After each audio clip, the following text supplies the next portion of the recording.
Okay.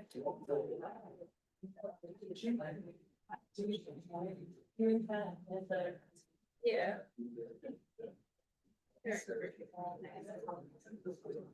It's not sure.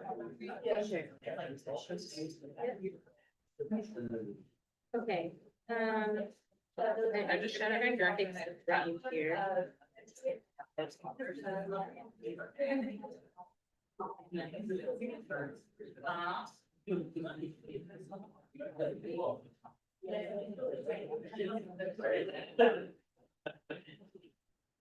Okay, I got it.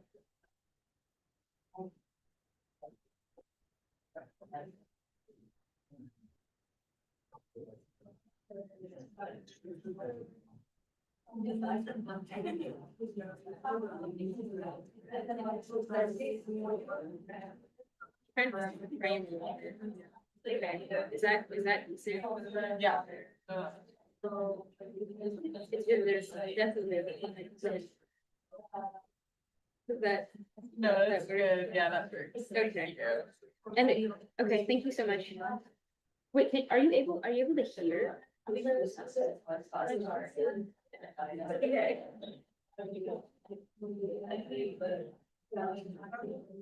Okay, cool. So I can just leave this. Okay, thank you so much. I appreciate it.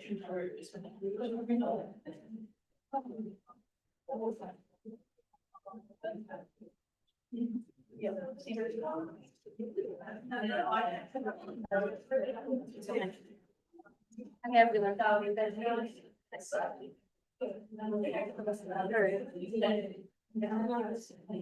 Thank you. Yes, no, thank you.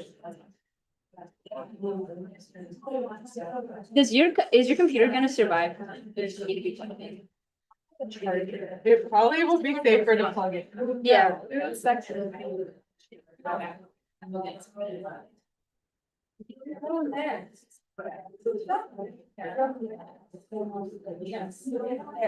You have a check? I do. Don't close. Both prevent me from having to. You see where I can plug in. Right.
Yes.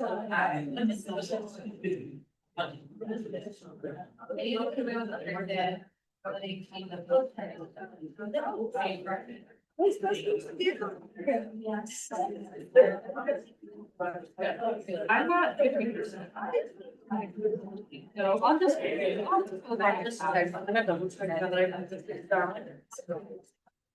But I don't know.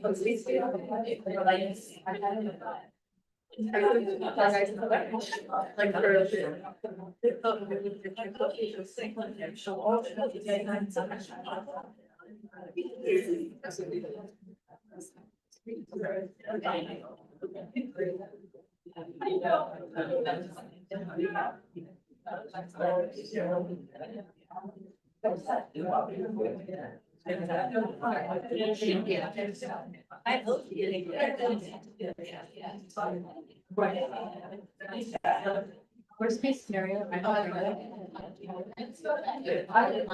Actually, we should be. I know, I just looked up guys.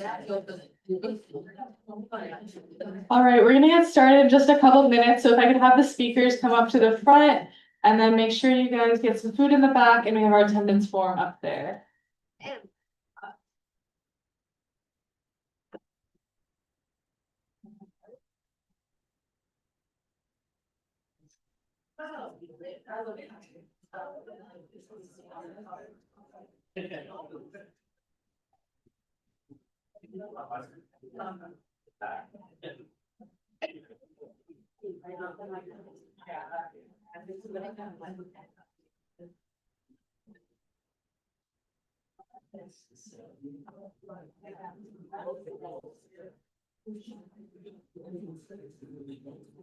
However you guys think.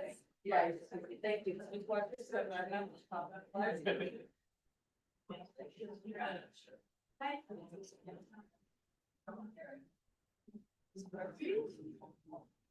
Yeah.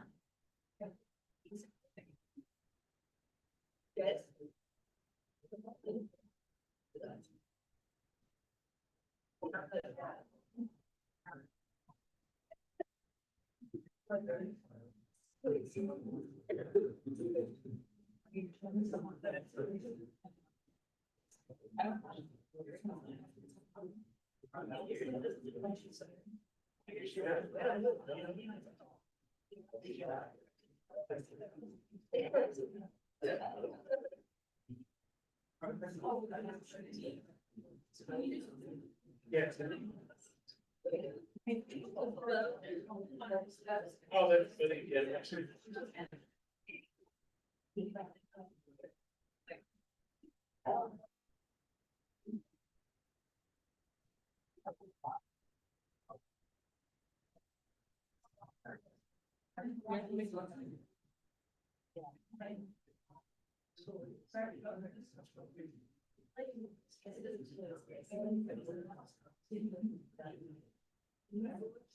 I'm not sorry, I got it. Although it's.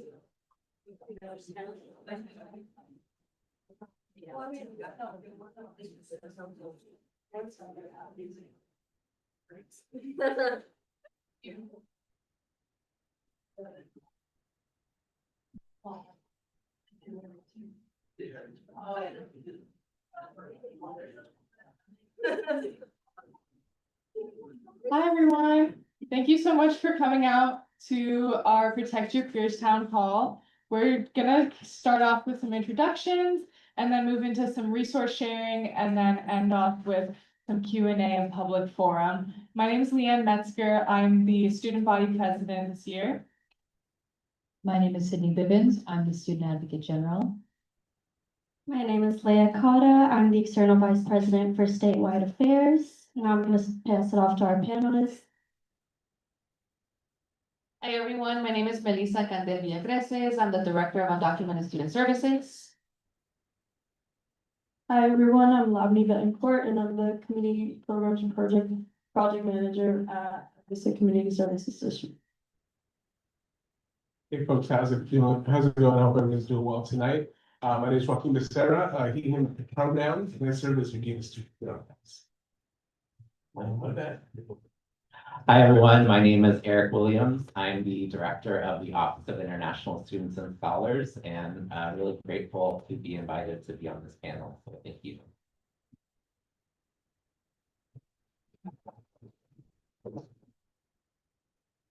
So if you guys could just start by sharing, by each kind of going and sharing, again, your name, your pronouns, and then whatever resources, information that you'd like to share. So kind of your time.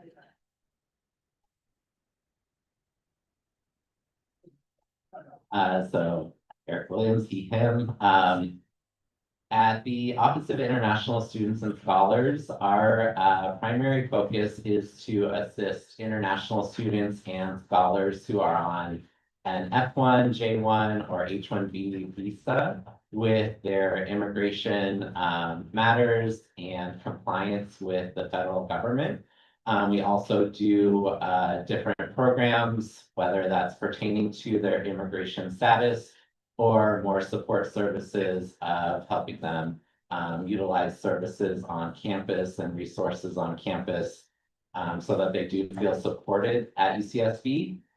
We liaise with a variety of departments on campus to help support international students and scholars as it pertains to the different ways in which our students interact with different entities on campus to make sure that their needs are being addressed and compliance is still being met in the different policies that campus might be implementing. And so we are the first stop for a lot of international students who are coming to UCSB as they're applying for their visas. And then once they get here, making sure that they are maintaining their compliance and just helping them navigate the, complicated immigration system that is in the United States. So if anyone ever has questions about what our office does, whether you're international or not, we're always available to speak with students. We are located on the 3rd floor of the Student Resource Building. And we're open Monday through Friday, 10 a.m. to noon, and then 1 p.m. to 4 p.m. And we have drop-in hours all week, so students can come and utilize our services. Please, if you are an international student in particular, if you have questions, come talk to us immediately. We're here to help you. Our job is to help you maintain your immigration status and reach your goals at UCSB. And we definitely understand what a difficult time it is for everyone. Right now, this is not the position our office ever felt we would be in navigating what's happening. And so much like how our international students are feeling it, our staff is feeling it as well. And we empathize with the current climate and are here to support as much as we can within the bounds of what we are tasked to do as a compliance office and protecting our students and university with those compliance requirements. So, and lastly, one of my passions is civic engagement. And so I do really encourage everyone in this room. You all deeply care, and I love to see that. Use that passion to also contact your representatives. If you want tips on civic engagement, I'd love to talk to students about that. And our voices are needed more than ever right now. So I really encourage you to use your energy and any privilege that you might have to use that to help protect your peers and to engage with your elected officials and letting them know how you feel about certain issues, because our voices are needed more than ever. So just very grateful that you all are here and look forward to a really great conversation.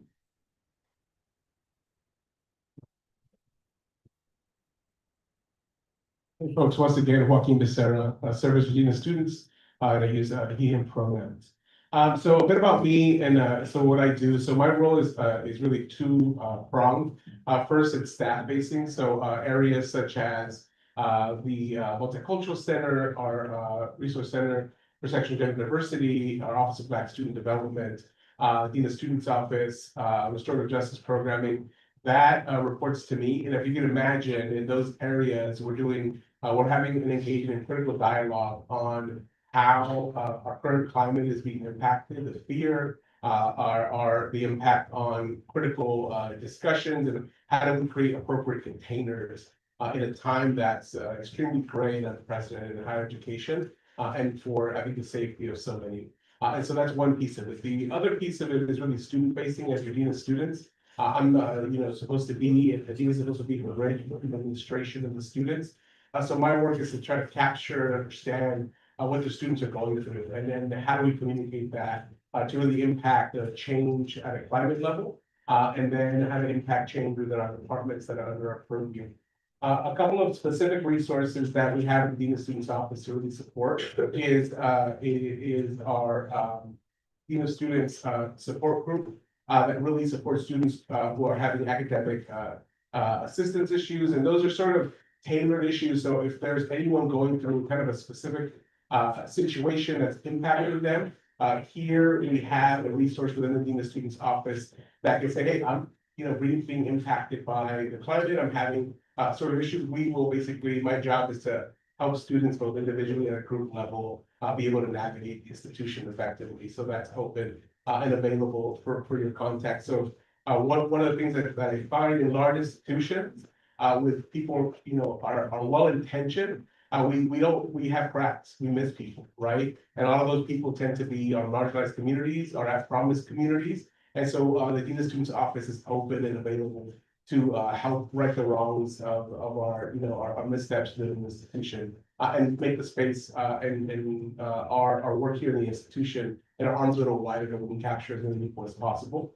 And connect our work to true belonging initiatives. The last piece is really our work in supporting our undocumented students and sort of our most at-risk populations through our work with our demonstration resource team. We actually have if there's on campus any sort of issue that occurs, or we believe and get notified that there is an issue on campus, we have a response unit that actually staff that helps support and address and go to the issue. So students and other community members don't put themselves at risk or interacting without understanding the policies, the laws, and some of the issues at play. So we're actively participating and are on call 24/7 to address the issues, not simply on campus, but also the surrounding community. And are ready for that. So if anyone has any questions about those pieces, happy to address them. And lastly, I'm always open to discuss any ideas to improve the climate in the process. Many folks after discussion like this have talked to me, and we start initiatives and different resources to address things that are right now happening. As we organize ourselves within an institution, we have to pivot at times, and so we're able to create initiatives that come out of there, come out of these discussions that are important. And my hope is that we are jotting down action steps and constructive pieces that we can take as homework after this discussion, so we can better serve as students and as also community members within the institution. And I think the last piece is just hit me up directly, Dean Joaquin at UCSB. I meet with anybody that would like to meet with me so we can address some of the issues. You maybe get information directly from the administration.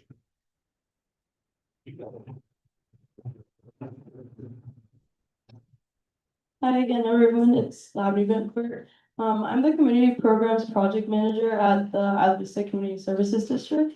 So I oversee our spaces, for example, the community room and the community center.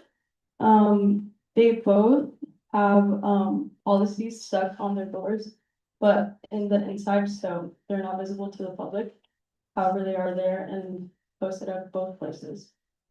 The procedure that the Isla Vista Community Services District has for protecting the community or any user of the spaces and the surrounding areas it's made of 3 components. The first one is knowing your space. So knowing your space means whether it is a non-public area or a private area, an open area. So if your reservation is private, that automatically makes it non-public. And the same for it being open, it makes it a public area. Other public areas do include the parking lot, the main entrance of the 970 Embarcadero Del Mar main entrance waiting room, outdoor patios and walkways. And lastly, what is really important is that ICE cannot enter the facilities if there's no judicial warrant. The second is calling district staff. The idea here is to get everyone on site, as many people as possible from our staff. That way we have people representing the space and helping others stay safe. You can call a number that's up there, the visual, and extension number 4. And you can also report any incidents you may see to our general manager, Jonathan Aboud. Lastly, knowing your rights, that's definitely very important. That's why I have my phone out. I don't want to forget anything, so. First, not consenting to entry into non-public areas, meaning your reservation is private. Remaining silent, you can remain silent, but if you choose to speak, you must say the truth. Remember to not lie. Next, we have ask for a judicial warrant and ask if your name is on it and make sure that it's spelled well. And recording the incident if you feel comfortable with it. Also stay calm and professional. Don't share your information, personal or loved ones, name, address, anything that you may have in mind. You don't have to sign anything, so don't sign anything. And lastly, ICE does lies, so don't agree with anything that they ask for. For example, do not follow them to their office or to the immigration offices like USCIS. So, as I said, these are procedures that are posted everywhere, within the spaces, not visible to the public eye. But that is an effort that the Isla Vista Community Services District has, but as a team member, I personally would respond anytime to make sure that it's not something harming a community member. Thank you.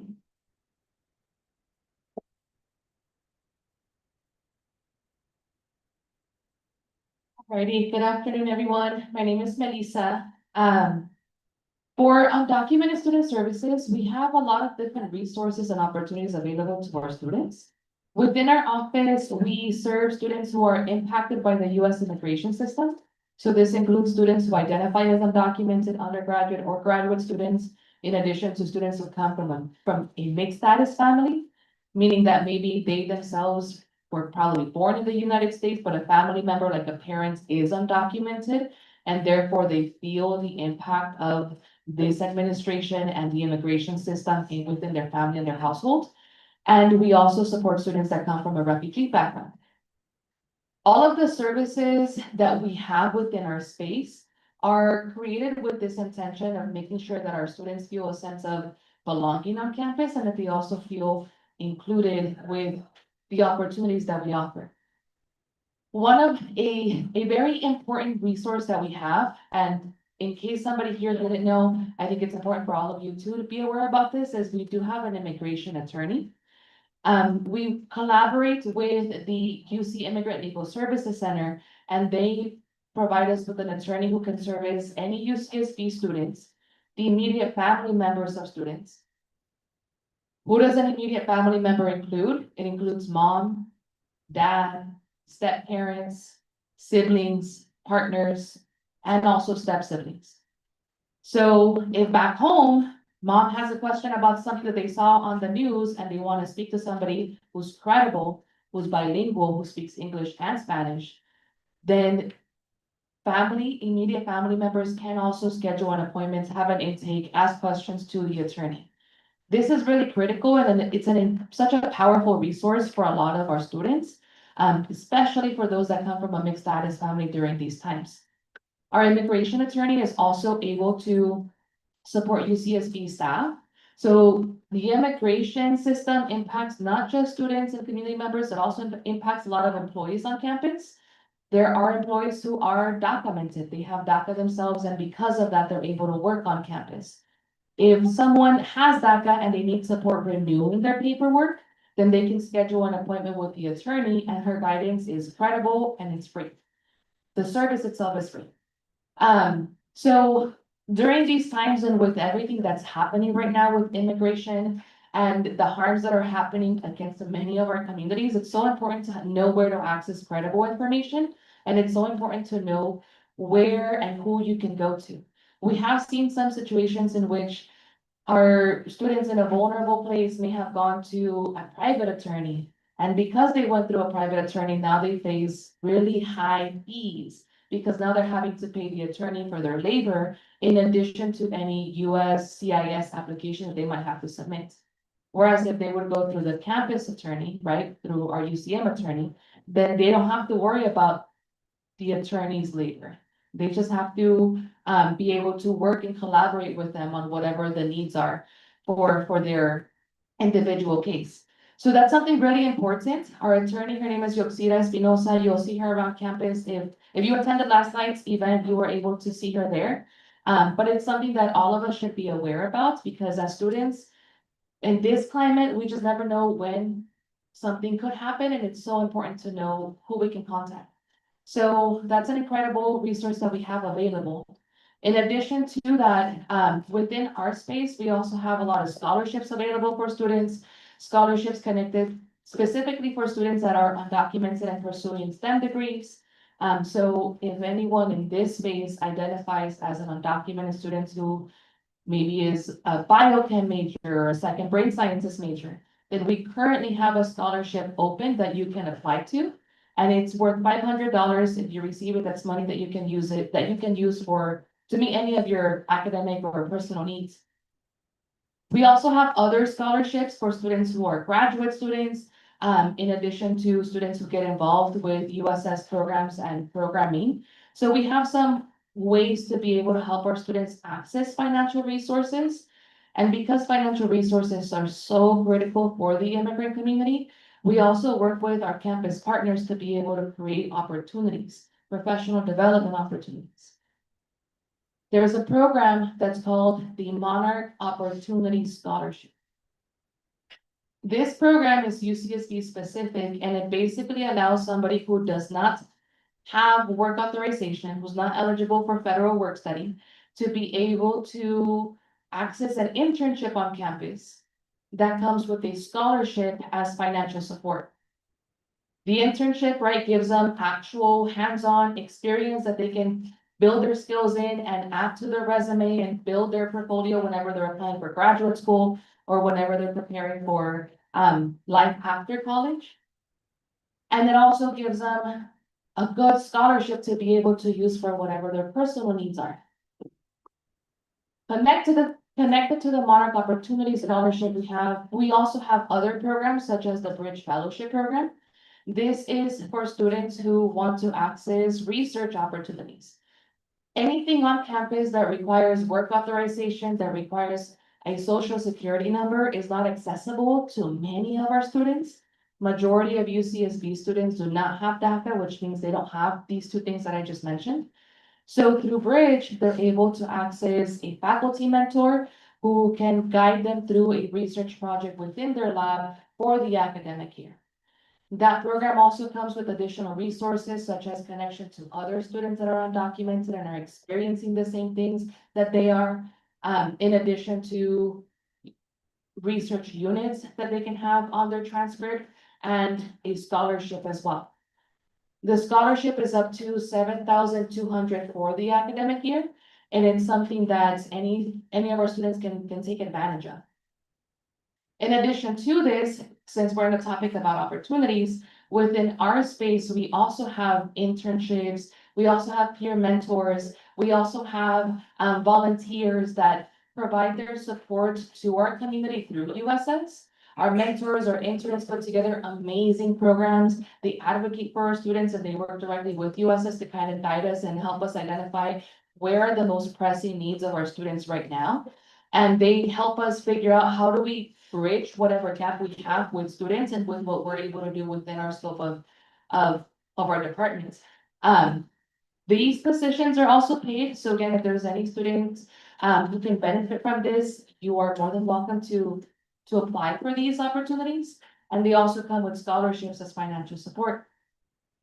For our students, one pressing, lingering thought that always happens is, what does life after college look like? You come to UCSB, you get this amazing opportunity to be at the UC, to have financial aid, for many to be the first in your family to leave home and to be at a campus like this one. You put in the work, right? You lock in, as you all say, you study hard, and then once you graduate, if you don't have work authorization, if you don't have a social, then what happens? So for a lot of our students, these are the very real reflections and questions that they have to ask themselves as they're navigating the exact same, things that their peers are navigating, but they just have to figure out, well, what do I do if I see this job? I have the skills for it, but I don't have the work authorization or the social security number. So within our space, we also have information about how students can potentially navigate life after college. Whether it's through graduate school, right, and understanding how do you apply for graduate school if you're undocumented, what resources, what opportunities, what financial aid is out there. In addition to how can you generate some income? What are some of the strategies that undocumented people are doing with degrees during these times? Entrepreneurship tends to be something that a lot of folks try to figure out if they can bridge entrepreneurship with their passion and their major. So we're able to provide them with some guidance about the general topics of entrepreneurship and what that could look like for them. And for some of our students that have gone through that path, it gives them the opportunity to have some income generated. Entrepreneurship is not a solution for everyone, right? There still needs to be a lot of federal policy change so that there is wider avenues for our students so that they also are able to access opportunities like everyone else. But within our scope, within what we can do on this campus, within our office, we work with the sense of, okay, what does this feel like for someone who's undocumented? And what do we need to do to be able to support our students to the best of our ability? So within our space, we have opportunities, resources, and people that just genuinely care about undocumented students and also those who are impacted by this immigration system. If you want to know more, there's more that we offer, but I'm gonna stop here because otherwise I'm gonna talk your ear out. So I'll pass the mic back to Leanne.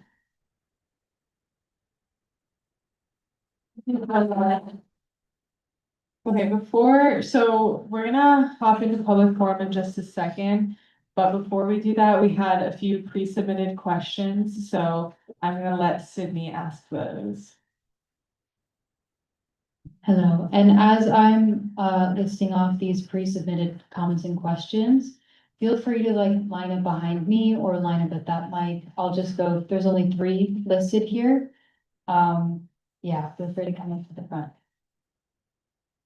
So the first submission that we received reads this. ICE enforcement has resulted in documented cases of serious harm and murder, and this reality has created fear and anxiety within immigrant communities. As a public university that serves a diverse student body, UCSB has a responsibility to actively protect its students and ensure that no one feels unsafe simply for existing on campus. At this time, there is a lack of clear, visible information about how UCSB will respond if ICE activity occurs near or on campus, what protections are in place for students, and what steps students should take to keep themselves safe. This uncertainty leaves many students feeling vulnerable to potential harassment, detention, or violence. I should note that this comment was submitted before the email that Chancellor Sanas sent out, but I would appreciate you guys talking about that as well. Happy to field. I think what's interesting is we're in such an unprecedented time. I was really happy to see the chancellor's email, just as many of you. I was waiting for it too, and the need for it was pretty critical, and I think he understood that, and so that's why it was out. I think right now what you see is the response, and I'm as critical of the institution. We should all be critical of our institutions, whatever scope we have.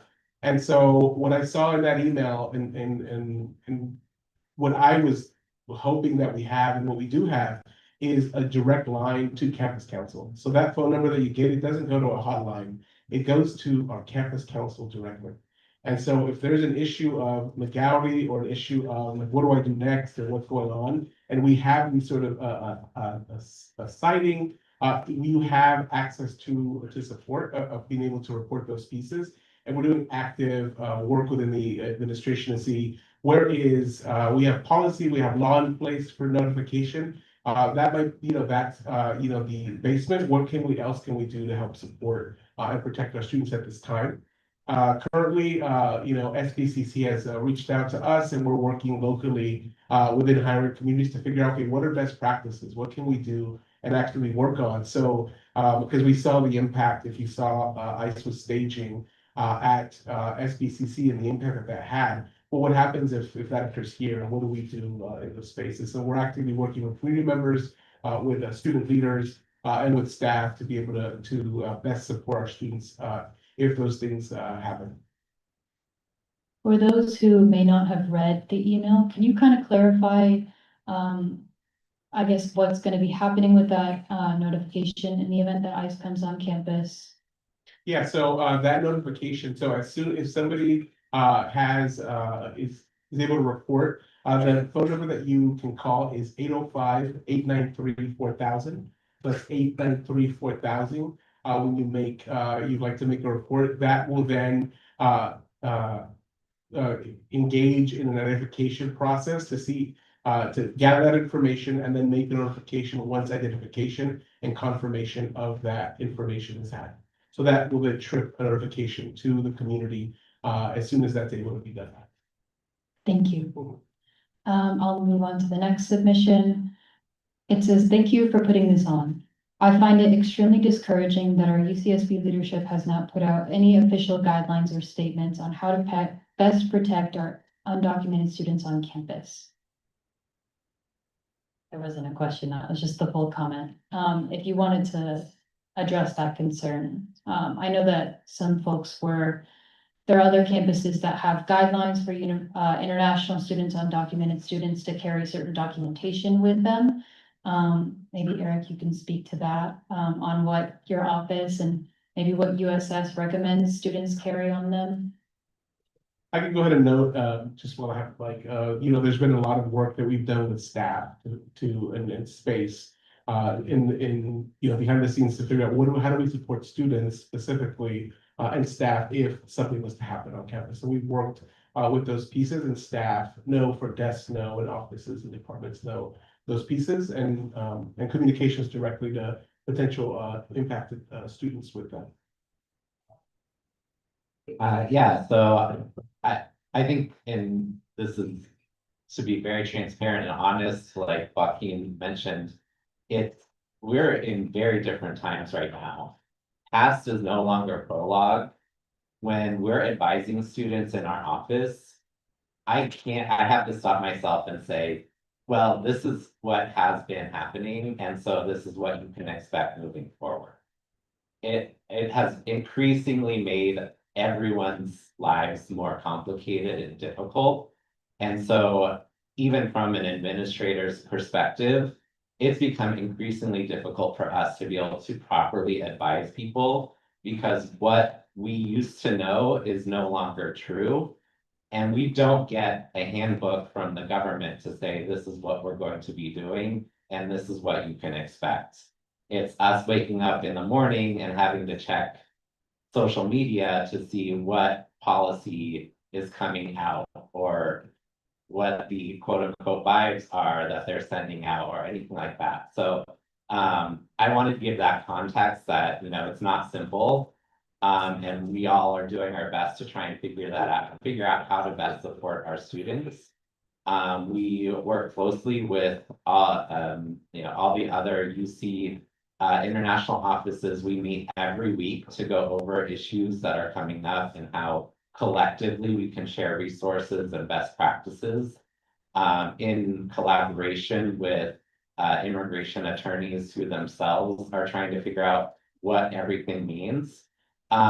So the tips that we have for our students, one is, again, knowledge is power. Knowing how to maintain your immigration status and what the rules are really important. Don't give them any sort of reason to look at your record and say, you didn't do what you were supposed to. And you saying, I didn't know, is not a defense in this environment. They are looking for any reason to look at somebody's record. So knowing how to maintain your immigration status, and if you're not sure, you come and ask trusted resources like Melissa was pointing out. And that's why we're here, is to support students and make sure that they know how to maintain their immigration status to help protect you and the institution. So in the documents that we would recommend folks carry, for international students, having a copy of your I-94 record, which is the record you receive at the port of entry when you're entering the United States. You get an electronic record called your I-94 record. You'll want to take a screenshot of that, or if you want to print it out and keep it on your person. That has been one of the documents that has been recommended that international students and scholars carry with them. If you're traveling outside of the Santa Barbara area, having your passport and your I-20 or your DS-2019 is also important. If you're just within UCSB in the Santa Barbara area, you may not need to carry those with you. But that's, you know, a personal choice. But if you are exiting the immediate area, that is something that is also recommended that you carry. And then our office has an emergency contact line. So if you do encounter any sort of immigration or law enforcement outside of business hours, we do have you would call the UCPD and they would connect you to myself or one of the assistant directors in our office. So we have on our contact page a 2-page sheet of emergency protocol and reminders that we recommend that students download and keep with them, and also give a copy to a roommate or a friend and their family back home in their home country, just so that everyone has the same information. And if for whatever reason you're not able to get in contact with our office, then somebody else who you trust has that information and can connect to us, and then we can activate a network of assistance for you. So those are some really important points, and we are here to support you, but this is a partnership with our international students and scholars to make sure that we are also you know, on the same page in terms of knowing what the regulations are and how to maintain your immigration status. Sometimes it can be too late for us to move mountains to help you with your status. So getting ahead of it as much as possible and knowing what the rules are really important. And then it makes us our ability to help you a lot easier, and we can definitely activate networks that are available to you. And I think one more comment, I think there's, you know, we're in a time where like trust is eroding in institutions and kind of leadership, and we have to be active and probably do better than how we do to rebuild that trust. And I think we're taking active steps. And so one thing that's important for you to know is impacted parties and students who are impacted by this, whether it's national students or documented students, get resources and information that might not be widely published, or information that resources that might not impact certain parties. So I just want you to know that that's happening. That information is being sent out to folks. And so a lot of folks don't understand the amount of resource happening out of USS and out of OISS in these times, but it's there, and we're happy to share that information outside of this space as well. And to add to that, on our end, I think it's the one thing that we've been stressing, and I'm sure you all have heard this in so many different places, it's so critical to know your rights. It's so critical to have these conversations with our families and talk about what knowing your rights actually means and how to exercise your rights in the event that we need to. Within USS, we have Know Your Rights red cards, and we also have a little booklet that talks about knowing your rights. That this is a booklet that was put together by the UC. If there's anyone here, either you yourself or another person that you know who could benefit from this, that needs one of those cards, like, we welcome you to stop by our space to pick those up. But also, if you want to have a conversation with us about what that means, like, we're open to those conversations as well. So one of the things that we've been telling students to kind of err on the side of protection is how important it is to know your rights, and also how important it is to have a family preparedness plan. Family preparedness planning is a conversation a lot of people don't want to have with their families, and rightfully so. In immigrant communities, family is oftentimes like the most important thing. For a lot of our students, like the reason why they go to higher ed, why they pursue a degree is because of that. So having a conversation about what does it mean for us to be prepared in the event that this happens to one of us? It's a hard conversation, but there are resources available to kind of guide us through that conversation and know what do we need to have at hand? What documents, what information in regards to childcare, in regards to passports, in regards to bank account information, login information, what bank, all of these little things that oftentimes we don't have to think about. But within our community, we're having to think about it because of the reality that we're navigating right now. So family preparedness planning can also look differently depending on the individual circumstance. So one of the things that we also would encourage students to do is if your family has a situation related to immigration that's a little bit more on the trickier side, or if you have like a certain doubt where you're like, I'm not too sure about this, and you want to speak to someone, you can also schedule an appointment with our attorney, Yoxira Espinosa, and she can walk you through that family preparedness plan document based on your personal situation and based on your family situation. So these are two really critical things to have. And if there's anybody who has DACA, if there's anybody who has DACA in the room, DACA renewals are still available. So if you currently have it, you're still encouraged to renew your DACA application. That's another thing that we remind students that they can do and they should be doing because it still provides them with access to employment, and in theory, access to protection from deportation, but what we're seeing with this administration is a drastically different reality. But renewing DACA also comes with the cost. So we do have financial resources available to pay for the DACA renewal of students. So if you yourself are a DACA recipient and you need to renew your DACA, schedule an appointment with UCM and they'll take care of the application and also the payment so that it doesn't come out of your pocket, nor does it affect your financial aid. So these are some of the things that come immediately to mind that we try to have conversations with our students about. But there's more nuances to this and I won't get into like the details and the intricacies of it. I'll welcome other questions that folks might have. Thank you. Those were all great answers. I'll move into the final submission. And again, for those with any questions or comments for public forum, I encourage you, please come up to the mic. Don't be shy. This is the best time to ask our directors, administrators, direct questions.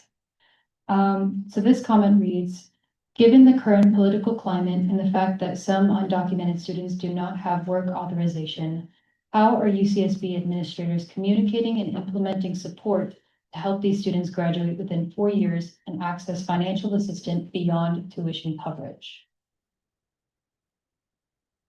I can tackle that one. There's a lot that our office offers. In terms of, so when we think about what does it mean to not have work authorization? What does it mean to not have a social security number? There's a lot of limitations that imposes on an individual, primarily around financial resources. If you have a social, you can apply for any job that's on Handshake. You don't have that, then you can see those jobs, but you're not able to apply for them. So within our space, we work really, really closely together with our task force called the Dream Scholar Resource Team in order to try to figure out like who can we collaborate with or what can we do to be able to create opportunities for students that don't require work authorization and gives them this professional development and financial support. And we also try to think about, okay, what else can we be doing to minimize the financial costs that students have to carry when outside of financial aid, that living in Isla Vista, living in this area is very expensive. So within our office, we also currently have different basic need resources. Basic need resources related to the USS Grocery Voucher Program, which allows students to access 2 grocery gift cards, $100 total per quarter, that allows them to buy groceries and not have to worry about where that money is going to come from. We also have a meal plan that allows students to receive 5 meal swipes from the Dining Commons each week in the quarter. And that's something that doesn't affect their financial aid or their finances. And also other basic need resources that are available for our students. We do our best to provide resources to close equity gaps to the best extent as possible. It's not perfect, right? We need campus collaborators, we need other departments to step in and also say, we also want to be allies and take action and be of support for undocumented students on campus. So if there's any faculty or staff members in the room, if you want to collaborate with us to figure out what can we be doing within your space to create opportunities for our students, we also welcome those conversations as well. Because for our students, yeah, USS is doing a lot of work, but everybody at the university is responsible for undocumented students. So we need those collaborations to happen to be able to better serve our folks. And I'll leave it at that. I don't know if other folks want to add anything. I think as we've been able to engage with our Monarch scholars in the program through within our student conduct, in the student's office, and then as well as the restorative justice programs. And I think we just peer mentorship and support. I think I love calling out staff and faculty and to really like offer mentoring support in those moments. A lot of decisions are financial, and it's also like having and working with students who are trying to get into law school are some of the best students that I've ever worked with. And how expensive that process is, really building confidence and engaging in mentorship in those moments is really critical. And how can we, in those really critical moments, in those final years, that they have a very different,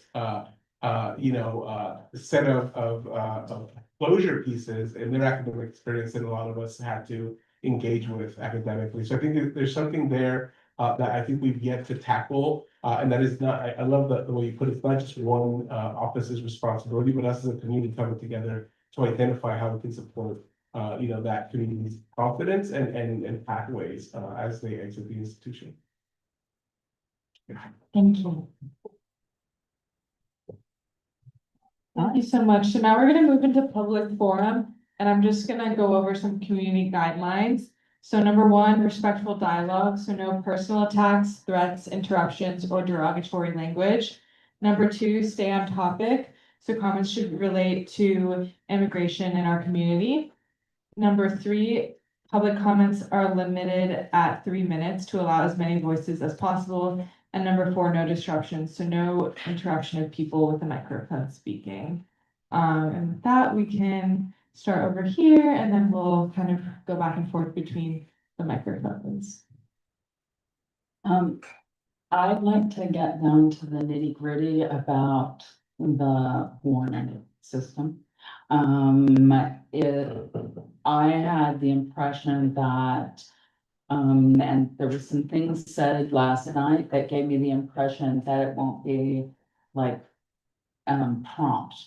That it could be as long as like 72 hours. After, somebody alerts, oh, ICE is on campus, that the process of, figuring out this claim will take time. And so I'm concerned that, people might think from that letter, oh, okay, as long as I'm watching my emails, I'll have an alert to get me safe, right? So yeah, I just want this clarified, which is it, can people have like, okay, I'll watch my emails among maybe other things to do? Or is that like really a bad idea? Yeah, I have the same question, actually. I think right now we have that notification system and it's brand new, right? And so number one, that question is best answered by our campus council. And then part two to that piece is, I think I share a concern that you have around people feeling a sense of safety when we're on shaky ground with every day things are shifting and changing. And even when policies, laws are totally black and white, now feels gray. And so I think I want everybody to be mindful of, this is a tool and something that's I think really supportive to protect, but also identification and those pieces, it's real. We had an incident, last quarter in Santa Catalina where fear is immediate, safety is immediate. And so what ends up happening is our community members and, are able to respond with wonderful community resources that, are there to respond immediately and to identify, but getting the facts and identifying those pieces isn't as immediate as the safety need. And so I'm curious to see what that will look like. And I think that's being worked on, but I think it's with all the best intention. And again, I would direct you to the Chief Campus Council, or I can ask that question directly to my team. And I assume this would also, there's them, but does the sheriff's or representative of the sheriff's department have hands on that process? Gosh, if I can't speak to Campus Council, definitely can't speak to SBSO. And I definitely wouldn't this week. So I think, yeah, I couldn't speak to them. Okay, thank Yeah, you. or ever really, they're outside of our jurisdiction. Oh, I thought oh, right, no, who, the campus police. UCP, that would be UCP. Okay, and that's separate from sheriff's? Yeah, that's correct. SBSO and sheriff, so green versus blue, that's very different. Okay, And so I just do a public service announcement. We also have two different restorative justice programs. One in La Vista, and one within campus. So anyway, but yeah, SBSO and sheriff are foot patrol, that's one organization. And then a separate organization that is connected with UC, and connected and actually is a department within the university as our UCP. And I appreciate the question. And foot patrol. Yeah. correct, SBSO is foot patrol as well. Yeah, and just to provide some further context on that, because I believe it was information that was shared last night, that it's specified within SB 98 that it has to be notified within 72 hours. So I think that's where people are kind of trying to figure out where will this campus system go and follow that same guideline? Or are we going to kind of find something that'll be more efficient and notify students faster? But as some of you may be aware, our UC system is in the process of adopting SB 98, as we do have our own constitution. So once our UC President Milliken does pass that within the UC system, it will be implemented UC wide. And that is something he has voiced interest and voiced that he has began to work on. So hopefully we can see that UC wide, but as you have heard, we're beginning to see that develop on UCSB's campus. And I love the question. I wouldn't rely on any one system for safe. I think it takes all of us to engage. You're seeing staff, we actually engage with them hats neutrally, like to engage more multi-partially. But even we're seeing sort of the pieces of a contradiction occur within the state versus federal regulations, and what is the state doing in response to federal issues, and then how can we as a body within that state, who engage in being stewards of resource and supporting our constituents, how then do we help better support? This is one mechanism, but I think when you add then students, what AS is doing this week, we can't do, as student affairs professionals, right? But we're here, and we want to make sure we're here as staff. Faculty are in the audience, which I love, and we're here present to be supportive and do what we can. Then another piece, which I love, is our community immediate resources. As some of us know, have immediate up to the moment connection. And so we should be using all of our systems right now. It's going to take all of us to address a really, really concerning safety need, not just for, I think, undocumented folks and their families, but all of us who are connected to safety and fear around, what's occurring right now. And I'd also just encourage everyone to be in the loop on 805 on DocuFunds, rapid response hotline, and continue in addition to reporting sightings to UCSB also reporting to their hotline and signing up for their alerts.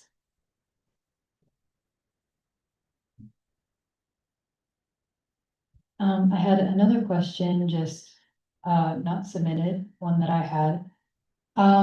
You guys gave great resources for international students to consider and undocumented students, but I know that a lot of students who are citizens but are worried that they will be profiled by ICE are not really sure how to protect themselves either, or how they can protect their peers, protect the people around them. So on those 2 points, do you have any recommendations on what UCSB citizens should be carrying on them, or in addition, like how they can protect the people around them? I can provide some suggestions. So within our space, we also mixed status students are either legal permanent residents themselves or US citizens themselves. And knowing your rights information still applies. Knowing where you are, what your surroundings are, what resources you have access to. Our immigration attorney is also able to meet with students from a mixed status family, so if they are in a precarious situation where they're like, I don't know about this, and they want to email or they want to contact us, they're more than welcome to. Like, our focus is on those that are impacted by the US immigration system. But if there are folks that are like, I don't know, under this administration with this immigration system, I don't know if there's anything additional that I should be precautious of, like, they're more than welcome to also ask us how they can navigate these times. Okay, thank you. Yeah, I think Eric said it best. Our work also, the Dean of Students Office involves civic engagement. Like, we need to be involved. I think a lot of this is like, we're seeing a time and place. I think the time and place is unprecedented, but what does the future look like? Does it look like it's gonna get better, or does it look like it's gonna get worse? And so what are we doing right now to do preventative care for a better future? And to really be an engaged community that isn't going to just, like, I have to be neutral, but y'all know, so I think within this role, I think in whatever role you can use your privilege, I wanna just tell Asylum and let it steal it from you, is we utilize that space. So that's the thing I always think about is where are we at now, but what sort of rights are gonna be impacted or sort of issues and how is our body gonna be in jeopardy in the future? Yeah, just on that note, actually, I did want to address that comment as well. As some of you may know, a lot of what my office does and is rooted in is advocacy, whether that is legislative or organizational advocacy. But one of the main things that we are most known on campus for is that we will bring students to our state capitol, to our federal capitol to advocate for themselves. We also have the lobby corps that falls under our office that can get you more familiar with our policy. It was actually our legislative director last year under the EVPSA office that helped co-write that bill SB 98 with a senator that now, at least while we're waiting to get it passed on UC campuses, is affecting our CSUs, our CCs, and now these communities can feel better protected. But there's just a lot of different ways on our campus to go and get involved with those advocacy, whether channel feels best to you. And I would really encourage you guys to just get more familiar with our office, apply for these opportunities that you can come to the Capitol for, or just get involved with your campus organizations. And my office is here to support you guys in whatever endeavors you have.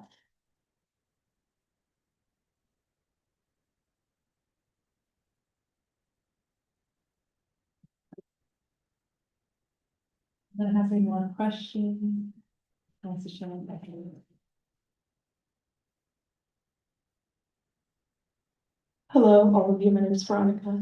I was wondering, I wanted to get some clarification as to if there was an immediate threat to a student, but as this is a lot of hypotheticals. I know this knock on wood, this never happens, but is the school obligated to step in and do something to physically protect the student? I know resources are very important. I know your rights is very important, but when it comes down to it, is the school able to physically protect someone from being taken on our campus or in the surrounding area, like UCPD or something?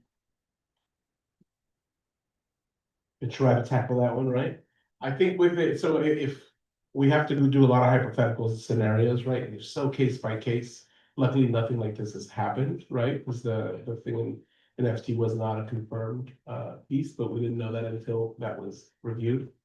So right now, I can imagine like a scenario, I work with the Dean of Students Office, an agent comes to the front desk. That front desk is not gonna allow them to go through unless there's some sort of active warrant for criminal involvement. In those spaces is the piece. There have to be, and even then, it wouldn't be that staff member that would actually engage. The thing that happened and actually, in Santa Catalina was that staff were involved, contacted legal counsel and basically just halted that, that law enforcement agent there, and then they left. And so in a similar scenario, we would see that, right? UCPD does not support ICE as a sort of as an agency. Actively, they're part of the UC system. And so if there was for some the reason that there would be connection, it would not be with what we see currently as this random enforcement. That's not something that our UC PD officers throughout our UC system are involved in. Thank you. Absolutely. Would you maybe be able to speak from like the IUCSD perspective as well? What will be done, to protect, like right away, okay. So the purpose of calling the number, that's the main line, and then the extension is mine, since I manage spaces. So I'm also a resident of Isla Vista, so I'd be there on site as soon as I get notice. And I'd show up, I'd call everybody else, let everybody know, what the situation is. And other members of the team are also residents of Isla Vista, so they'd be here fairly soon. Well, not here, but at the location. And once everybody's there, everybody would follow the same rights listed and do anything necessary to protect anyone using the space or in the spaces surrounding when it's not allowed for ICE to enter, when it's a non-public area, when the reservation is private, and if they don't have a judicial warrant, and if a judicial warrant has somebody's name, it has to be spelled correctly. Hi everyone, my name is Sophia. I'm a student leader for IDEA, which is a student advocacy group for undocumented students and immigrant students. I have a couple questions, but the first one is for Amy Joaquin. You mentioned that your office does initiatives and resources. Can you like shed light on what specific initiatives are being taken to support undocumented students? Yeah, so undocumented, I fall under the umbrella of the Division of Student Affairs, as is OISS and the USS. So specific work in support of the population and connected to it is within USS. The comment that I made was around if you're finding some areas of support that you feel are necessary around the belonging or connection pieces or climate pieces that we need to address and unaddressed currently, we'd be happy to sit down with myself and staff to figure out how can we best connect with that. So like one example is, and it's kind of connected with one of the things that we're working on reflection space right now on campus, right? And really giving folks having to endure, right? What containers do we have within our community created that support the immense amount of suffering people are going through? A lot of people find that through spirituality, for example, right? That's something that's come up in this space. And so how do we support that through interfaith initiatives? That's one offshoot where you wouldn't think that support is directly involved, but is how do we get through this experience when we're engaged in such a climate of fear around stuff like this? So that's one example. And then what I'm saying is come through, connect, Dean Joaquin at UCSB, and we can tailor make initiatives and connection points that may either already exist or that we can amplify for any issue that we have on campus. Okay, thank you. And kind of related to that question, is the school doing some kind of like initiatives to inform the general public about like immigration issues? I know we can like impose like, any ideas, and like we can like involve a conscious on people, but I guess to like reduce sort of like these experiences that like our undocumented students are facing in the school. Is there any type of support that the school can do, or like any campaigns or something to kind of inform others about this issue? Yeah, well, I'll kick it to USS and Melissa to see if there's any pieces there directly, but that's the type of thing that I'm working on. It's how do we, if anyone actually reads my emails and engages, it's how do we enhance communication and humanize this place and the way we interact and communicate and address some of these issues. And so that's a perfect piece that we can engage in. We have our restorative justice program here on campus that could really, we can connect with the organization to say, how do we maybe can create space on campus to have dialogue and to amplify this, right? But also with communication, like what is important. Many of the communications that you, maybe a couple of you have gotten over the years or have seen have come out of and spawned from students going, like, we need a different voice and we want different things highlighted than what are being highlighted normally. And so I'm working on those pieces actively. So let me know. I'm happy to, I think, tailor make, you know, our work. What's interesting is a lot of students don't take me up on my offer. Like it's almost 25,000 of you and you don't come to my office and you literally get to impact policy. And because we really empower students and my job is I build my agenda around y'all and what your needs are. So happy to connect and do something there for sure. Thank you, Joaquin. And to add to that, I guess on our end, one of the things that we're trying to be more active on is the Dream Scholar Resource Team. So the DSRT is a network of campus allies that has existed long before USS was even an office on campus.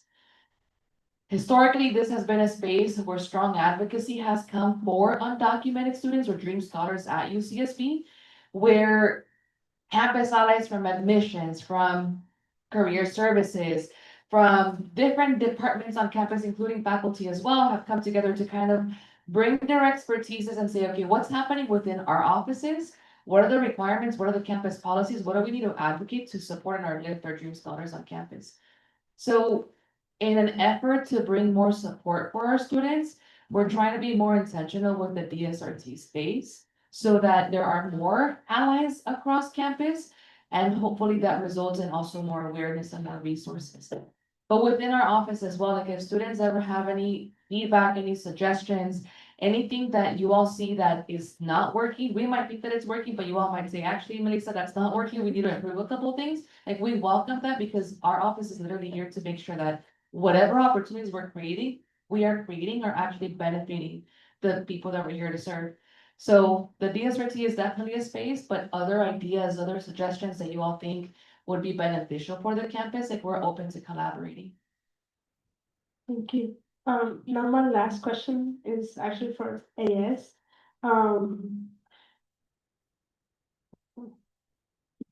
Is there any type of resources or initiatives or like kind of support that is being provided for USS?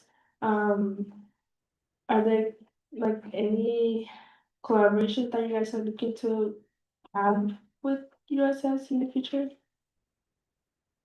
Yeah, absolutely. Thank you for that question. And also let Cindy and Leah add on. But last quarter, obviously you've won Protect Your Peers, but you've been collaborating a lot with the USS, but in terms of resources, something we did last quarter and my office is hoping to continue for the rest of the year is our, some of our food security initiatives. So we,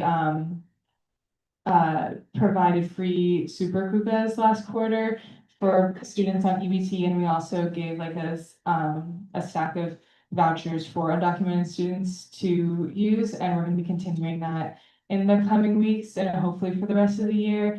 And then I've also been talking with our finance team to hopefully be able to sponsor more of the UndocuFresh and scholarship programs as well. And also just generally any like food security initiatives that are open to all students. All students are welcome. Hi, I run the Office of the Student Advocate. Before I can properly answer your question, I'll need to tell you a bit about my office. We have two main branches. The internal, we have caseworkers that work individually with students to help them through formal university processes within our 3 divisions: conduct and housing, academic and financial, and grievance. That is available to all students, but of course, undocumented students are more than welcome to access that resource. There are so many just things in the university that are so difficult to navigate. Sometimes you need an advocate, someone to walk you through this process or help you document something or fill out a form. So our caseworkers are equipped to do things along those lines. And we've been in conversation with USS about having our caseworkers specifically trained by them to understand how these various university offices impact undocumented students differently than they might affect other students. And then we've also had training with OISS. They came in and talked to our caseworkers as well to, again, teach how these various university processes affect these vulnerable populations differently. What they need to look out for, the resources available to them, the additional overhead that international students have to deal with. So our office has been equipped on the internal end, and then externally, we've been running obviously the Protect Your Peers initiative this week. We will be hosting workshops later this quarter for international students, but also there are a lot of resources in there will apply to undocumented students as well. And then after we get through this week, we're gonna have a ton of our Protect Your Peers resources available online. So for the folks who missed this town hall, there will be recording or those like emergency resources that we covered earlier today or yesterday during the Know Your Rights and Legal Resources. All of that kind of thing will be available for students to access. So if you have any other questions about my office or things you'd like to see from OSA, you can let me know. Yeah, similarly, like, the events this week, we're hopefully aiming to kind of build that up and the events that we had last quarter as well. As I mentioned, my office will focus more on a statewide policy level or UC policy level, while I will focus on the needs of our like respective campus. It was efforts that were through like UC Student Association, that I'm the UCSB representative for, that when we went and we visited the office of like UC President Milliken, making sure that SB 98 was something that was also passed not only by our state legislature, which is something that this organization also worked this past, like the previous academic year, to go and get that passed by our senators, our assembly members, and on the federal, or this was statewide, but we've advocated on the federal level as well. So really just giving students the opportunities to get into those opportunities as well, or yeah, to enter those spaces, go and build up the tools to come to their capital and advocate for themselves and their communities to their representatives. But really just tapping into their needs as well. Like we have an international student representative and an undocumented student representative, that their main jobs in my office are to really make sure that they're listening and reporting back the needs and coming up with ideas on how we can better support them, work with these campus organizations as well to really ensure that there's a collective effort. But similarly, if you have any questions or concerns or even suggestions on how we can improve, please always feel free. Thank you so much. Also like to offer, if you ever need insights or you want to talk to like our community, our org is like specifically for that. So we would appreciate like if you guys ever need, like that like insights or like feedback, like we're there. I also but the program about the what was it called? The dressing for security. I think you guys share like some vouchers and stuff. I did want to say that I got a voucher and then I went to the office, but and I heard some people talking that they were receiving like people who didn't have a voucher and they gave out the things. And so I had a voucher and I didn't get the food. So I don't know if there's any way that you guys are like making sure like that it's going, to the STEM people. I'm sorry, my English like suddenly leaves my brain. But yeah, what are some like ways that you can improve who gets access to like the food, if that makes sense. Yeah, Okay. thank you for bringing that up. We can definitely talk and kind of come up with a better system Yeah. for that. Thank you. All right. Could you Thank repeat what happened? Um, Or yeah, it's just, yeah, the vouchers like didn't work. Oh, I think, we had like a free food program and, I think that you might have gone once the food had already like run out, so just kind of fixing Yeah. that system. Mhm. Also, I forgot, but for IVCSD, is there any type of like website or like any plan, like map or something like that, that we can share with undergraduate students in case there's ice around? Like, is there any like guidance on where to go if like there's, ice nearby? I can answer that. We don't have a meeting spot for, protection, let's say. This is when people are within the facilities of the district. We have different spaces that we do, let community members, students, faculty members, anyone that may need a space to do anything that they need to do, let's say a meeting, an event, a party, anyone can use it. It's free sometimes, it's low cost sometimes. So what really matters is those three things that I talked about in our procedure. Mainly knowing your rights, because that lets you know what you can do when you're found in that situation. And then getting people on site is really important because you get the help from everyone else. I was gonna comment, but I forgot. One thing in my job description that was necessary, a requirement, was for the person to speak Spanish, and I speak Spanish, and that's another thing, that's another reason that my extension is the one on the procedure, so other members can be heard properly and I can help them address their situation if they were to need somebody to translate to them. So it's just also a lot of community effort, working with the district, everybody in the team.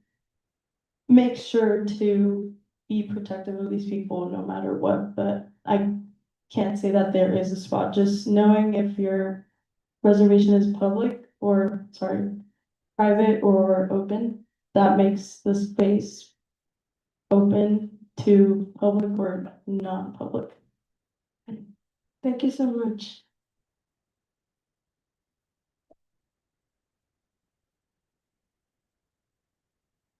I have a few minutes left, I'll do it. I did want to ask another question. We've talked about, private versus public spaces, knowing that, to get into, legally, to get into a private space, ICE would need a signed, judicial warrant. And I know a lot of students aren't really clear on like what would constitute a private space on campus versus a public space. And I know that, we've had conversations, with UC Council about that. And the person we talked to listed, classrooms as a private space. However, obviously classrooms are not locked, typically during instruction. Is that something that you would, one, like, can you maybe talk about some of the private spaces on campus that students should know about? And two, do you think there would be a future where professors start locking their classrooms to keep their students safe during their teaching hours?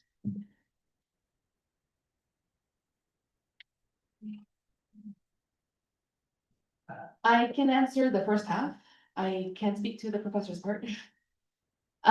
So private spaces and public spaces, that's a conversation that has come up a lot under this administration. The way that I understand it is a private space is anywhere where it's not common sense for someone from the general public to enter. What does that mean? If I'm a prospective student, maybe I just graduated from high school and I'm attending community college right now. And I am considering UCSB, so I come to the campus and I visit. Anywhere where I can enter, that's a public space, right? I can walk to the lagoon, public space.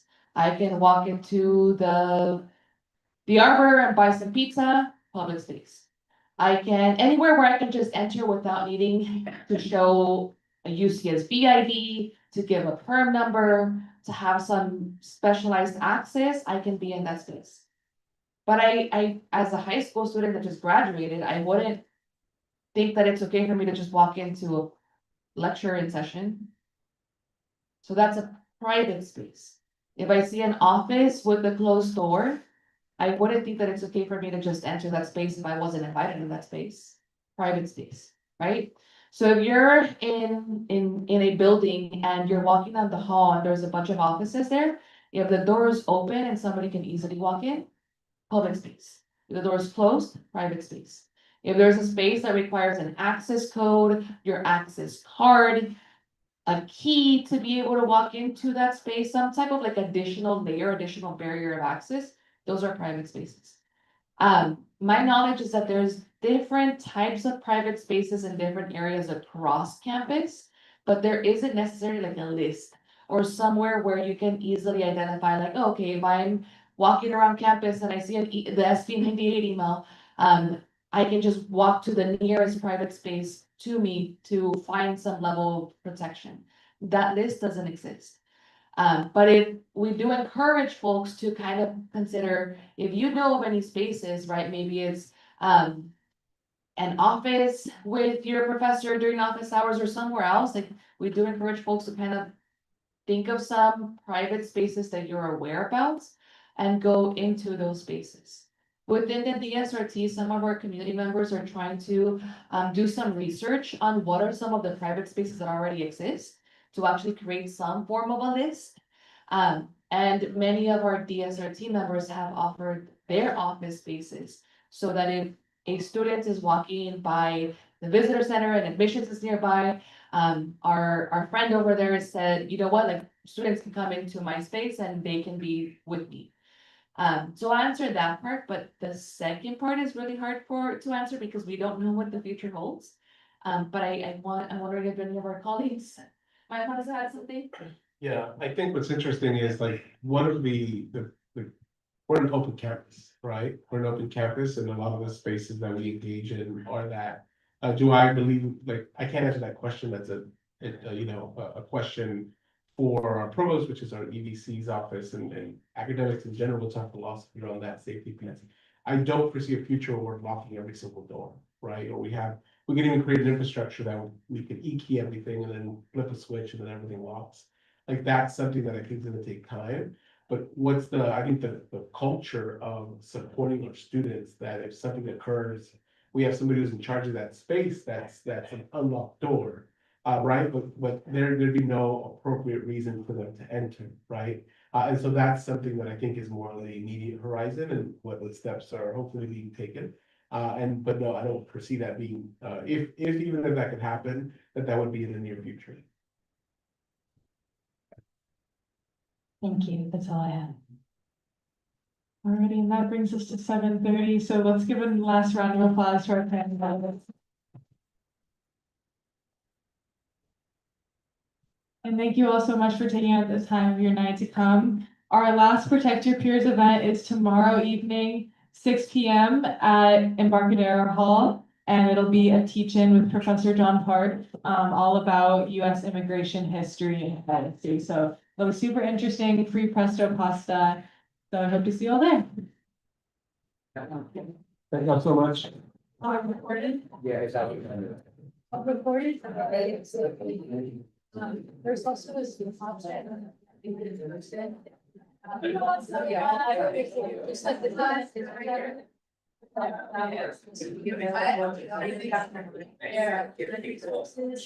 Yeah, I mean, I think I guess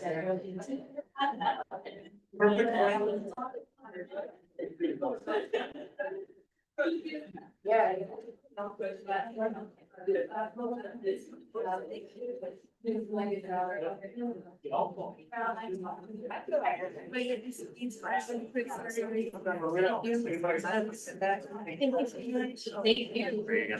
Right now.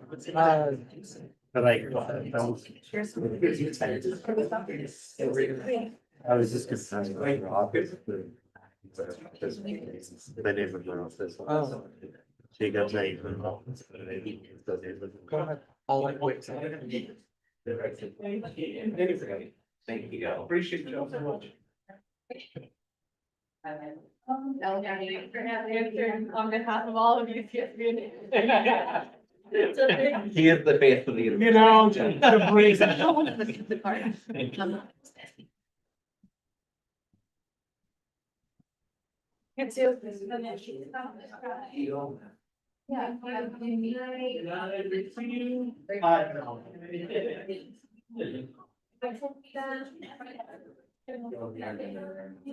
We were very